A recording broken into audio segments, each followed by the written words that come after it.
Hello, it's Concord Wind. I've prepared a passage of God's words to read, and I'm going to read it. Some people say, I feel that I still haven't changed. I get angry if my child is disobedient, or if my husband does something that I don't like. When I see non-believers not believing in God, I hate them. Are these not still revelations of corruption and a lack of dispositional change? Is this statement correct? No, it isn't. What's wrong with it? It only focuses on outward behavior. Tell me, when God speaks of dispositional change, does he mean a change in a person's personality or temperament? Absolutely not. Some people believe that dispositional change is just a change in personality, and think that being particularly patient and never losing one's temper is dispositional change. But this is a grave mistake. And by the way, even though losing your temper, like if you lose your temper in a normal way, if you don't harm others, like if you, because it's temper, losing your temper, that's flirting with the dispositional element of hot-headedness, which is a corruption of disposition. But usually, having a temper usually isn't related to disposition. It's usually just a part of normal human emotions, and it's a rational reaction to, your child bullying somebody, or your husband or wife spending money when as a couple, as a married couple, you guys don't really have money to spend, and you're trying to save your money because you're in debt, and he or she is spending money on crazy things, and you lose your temper, and that's an appropriate time to lose your temper. But if you are hot-headed and you lose your temper over every little thing that happens, every little inconvenience, and you're screaming and cussing and yelling and you're cursing God, that's hot-headedness, and that is related to disposition, that is corruption. But the examples I gave for just like normal anger, how could you spend that money, or why are you bullying those children?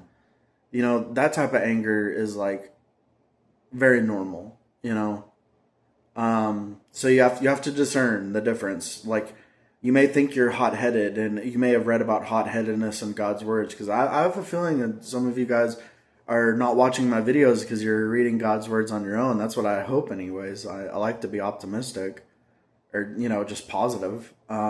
Anyways,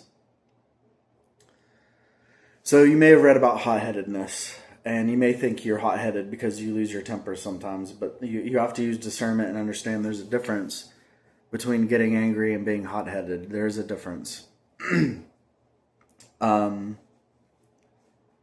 Speaking of anger and hot-headedness,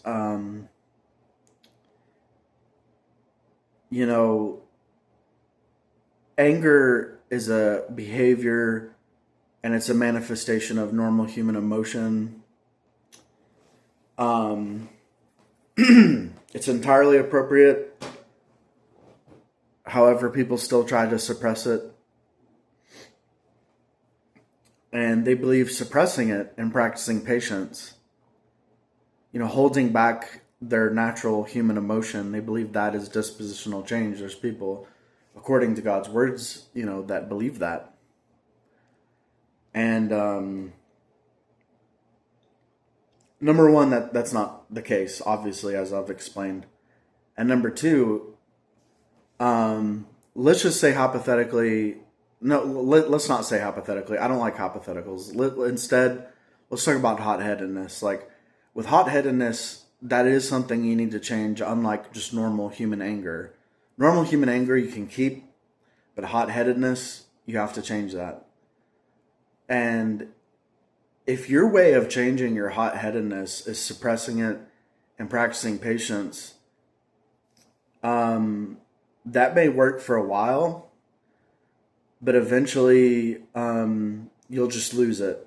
You know, that hot-headedness will burst forth from your being, and that's because you didn't change who you are. You just suppressed that corruption and hid it from people. And so eventually one day you'll be exposed and you'll realize, wow, you know, I I'm still hot-headed. I didn't know another way to say that. But yeah, so if you want to be cleansed of hot-headedness, um, you know, you have to let go of your ego. You know, you have to let go of your arrogance. You have to have the perspective that you are a created being. You are insignificant. Your life is but a vapor that, you know, kind of floats in the air for a little bit and then vanishes like a mist, you know, that just can't remember how that Bible verse goes, but you know, it's you're here for a moment and then you're gone. And you know, whatever you contribute to this world doesn't amount to much. You know, the world continues moving forward with or without you. The world does not need you to keep moving forward, and God doesn't need you for his work to be accomplished on this earth. You know, you're not needed, you're insignificant, you're not important. That's no reason to get depressed. And you should still, you know, do the best you can possibly do, serving God and practicing the truth. But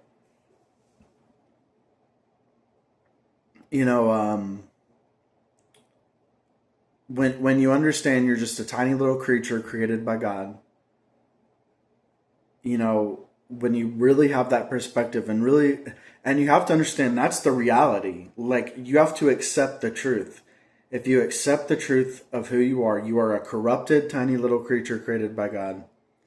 And even if your corruption has been cleansed, which, you know, you still have to see yourself as a tiny little creature created by God. But if your corruption was cleansed, you wouldn't have hot-headedness, right?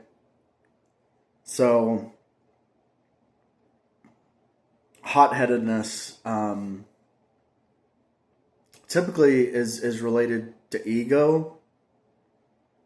And if your hot-headedness isn't related to ego and I'm wrong, then don't give up on God's words, because this is just my understanding. And, you know, my understanding is not the truth.